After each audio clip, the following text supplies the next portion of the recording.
Hello, this is AnlineOffline. Welcome back to another casual quick guide to Call of Duty Mobile. For today's video, we'll be covering the Kilo 141.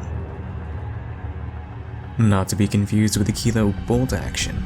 The Kilo 141 is a fully automatic modular assault rifle from Modern Warfare 2019 and was introduced to mobile in Season 1 of 2022. It's based on the German HK433 by Heckler Koch. It was one of 3 competing rifles expected to replace H&K's earlier G36, 2 of which were entries by Heckler Koch. The HK416 shared the G36's short-stroke piston and was made for anyone familiar with the M4 or any Armalite style derivative. In contrast, the HK433 was made for anyone familiar with the G36. Either way, Heckler & Koch was the betting favorite over the MK556 by CG Haenel, whose most notable works were from World War II before being seized by communist forces. The testing demands? So unrealistic it would make every Gunsmith clickbaiter jealous. Thus, the results were inconclusive. Perhaps to spite Heckler & Koch for the G36 fiasco, the German Ministry of Defense intended to adopt the underdog. Or it would have, if not for the fact that Haenel had violated German copyright laws, infringed upon its competitors' patents, and attempted to pass off the MK556 as a cheaper clone of the HK416.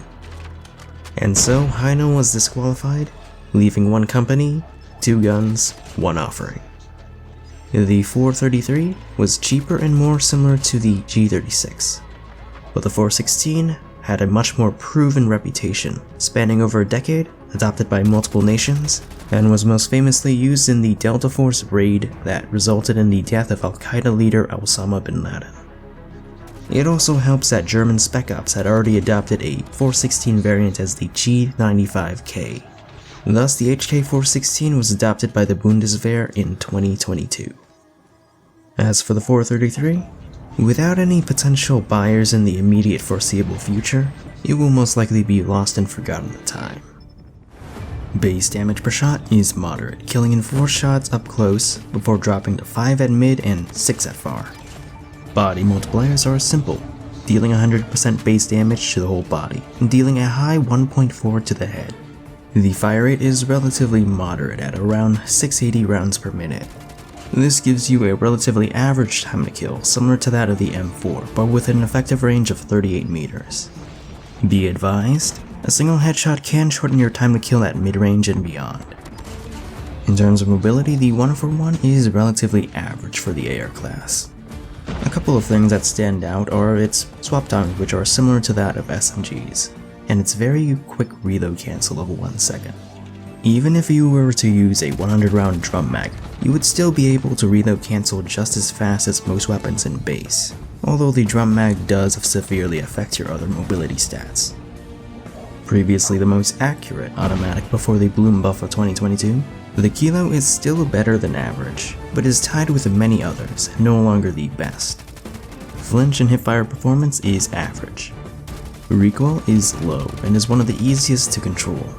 And lastly, default iron sights are acceptable for close to mid ranges. If you feel a need to use optics for longer ranges, then feel free to. When the Kilo 141 was first released earlier this year, most people didn't give it a chance because it used to have one of the most difficult recoils in this game's lifecycle, and was seen as an even more high-risk, high-reward alternative to the FAMAS. And so its recoil was reduced to more closely resemble its Modern Warfare counterpart, and became borderline broken because of its ability to 3-shot with a single headshot up close. That and the mobility of its magazine attachments have since been nerfed, but it still remains a very reliable top-tier weapon because of its ease of use. To put it simply, it's a more consistent alternative to the M4.